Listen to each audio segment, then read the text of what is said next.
سره زه مخاطب یم هغه د سوات واقعه 2 ورځې مخکې تاسو ته څنګه پته ده ډېره عجیبه او ډېره دُک درد نه ډکه واقعه پیښ شوله په نرو خبرو منې خاوند ولګېد او خپله ښځه چې هغه یې وویشتله او بیا دا مراحل پکې تاسو وګورئ څومره دُک خبره ده څومره درد خبره ده چې هغه ښځه هغه به تله او د چاکور کې به کار کو او خپل زامن یوې لور وه یوې زوی هغو ته به رزق پیدا کو او د هغو رزق یو وسیله وه نو په څه دا دومره دغه وشوله د خاوند ولګېد ښځه یې وویشته اخر دا وجه څه وه نن تاسو سره 2 خبرې شیر کوم چې آیا فاطمه رضی الله تعالی عنها او علی رضی الله تعالی عنه درمیان کې اختلاف راغلی او که نه راغلی د صحابه درمیان کې اختلاف راغلی او که نه راغلی د تابعینو تبع تابعینو د فقهاو او دا اختلاف د ښځو او د خاوندونو راغلی او که نه راغلی نو تاسو ما سره نن تاسو سره 2 خبرې شیر کوم او بیا تاسو نه اجازه اخلم ګوره پښتنو مونږ دې چیزونو کې ډېر انتهایي شاته یو چې آیا د ښځې حقوق څه دی د مور حقوق څه دی د خور حقوق څه دی او د هغو څه حقونه دي چې هغه هغو ته میلاو شي مونږ ته د دې چیزونه پته نه که د خاوند او د ښځې منځ کې څه خبرو تکرار وشي نو ښځه به کور ته فون وکړي او خاوند به ورونو سایډ واخلي او معامله به داسې شي او بیا به ښځه پلار کره لاړه شي او هلته چې لاړه شي نو بیا به 100% خبره طلاقو ته لاړه شي نو آیا دا واقعیات پخوا راغلي دي که نه دي راغلي تاسو سره دقه خبره شیر کوم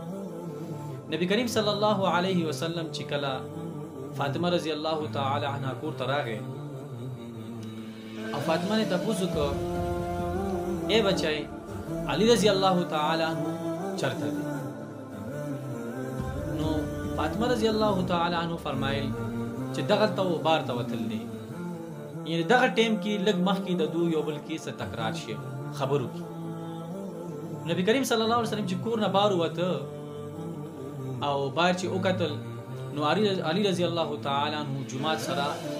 یو خاور کې پروت دی لږ ډوب شي د خاورو کې یو لږ بار ته دی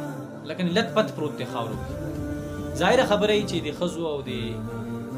خاوندونو منځ کې خبره راشي نو بیا خاوندو پریشان او خزو هم پریشان نو علی رضی الله تعالی نبی کریم صلی الله علیه وسلم ورته فرمایل ای ابا ترابا ابا تراب تو ولی پروت پاسا نو علی رضی الله تعالی عنہ پاسید او دا اعلان وکړ چې نن بعد ما ته ابو تراب وای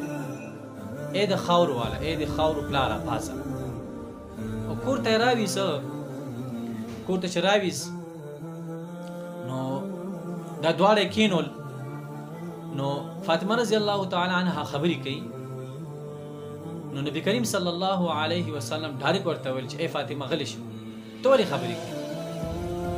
چې علی رضی الله تعالی موجود دی او زه موجود یم ته خبرې مه کوه او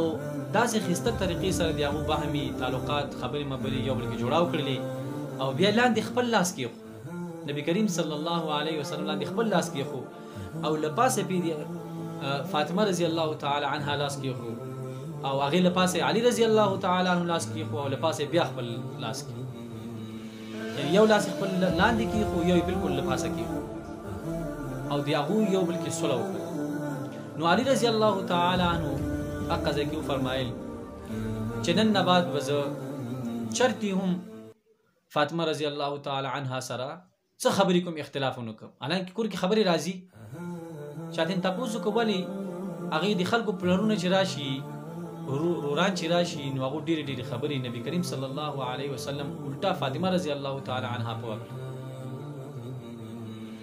او چې نبی کریم صلی الله علیه وسلم بار وته چې څنګه بار لاړ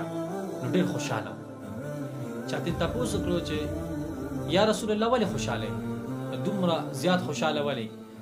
هغه ځکه خوشاله چې نن مې یو کور چې دغه جوړ یعنی یو کور کې مې اتفاق راويس نو دا خو شیطان هم وي چې کله طلاق ودته معامله بوزي نو شیطان مې خپل په دغه کې کامیاب شو نو چې صحابه منځ کې اختلاف راغل دی تابعینو منځ کې اختلاف راغلی دی نو موږ خو د 14مې صدۍ مسلمانان یو نو زموږ په منځونو کوم اختلاف راتلی شي نو موږ له پکار دا ده چې موږ هغې کې کردار ادا کړو که خواښي نو خواښي له پکار ده چې خپل انګور دی خپل لور په نظر ورته وګوري چې دا زما لور ده زما لور به هم چاله ورکړي او د دې په منځ کې ښایسته کردار ادا کړي که خوري نو هغه د ورور ته ښه خبرې کوي د ښځې حوالې سره داسې خبرې دې نه کوي چې هغه مثال په طور لکه خپل هغه ښځې ته هغه ترتیب چې کوم هغه د طلاق ته لاړ شي نو که ښځه بده هم وي خور له پکار ده ښه خبره وکړي که ښځه بده هم وي خواښې له پکار ده ښه خبره وکړي خواښې ورته داسې وي چې نوم ورته نه اخلي وي ای بچی نو دې سره به کورونو کې اتفاق راشي او بله خبره د ښځو لپاره دا ده که نری خبره راشي نو خپل کورونه مه روانوي چرته خپل کورونو کې به اتفاقي مه راولئ خپل کورونه جوړوئ دا د پښتو وطن دی او دا معاشره کې ډېر ګنده طرف ته دا خبره بیا ځي طلاقو طرف ته بیا د خلکو پیغورونه وي نو هغو له پکار ده چې ښایسته کردار ادا کړي که هغه پلار طرف ته وي که د مور طرف ته وي او که دا ښځه پلار ته فون وکړي نو پلار له پکار ده بچی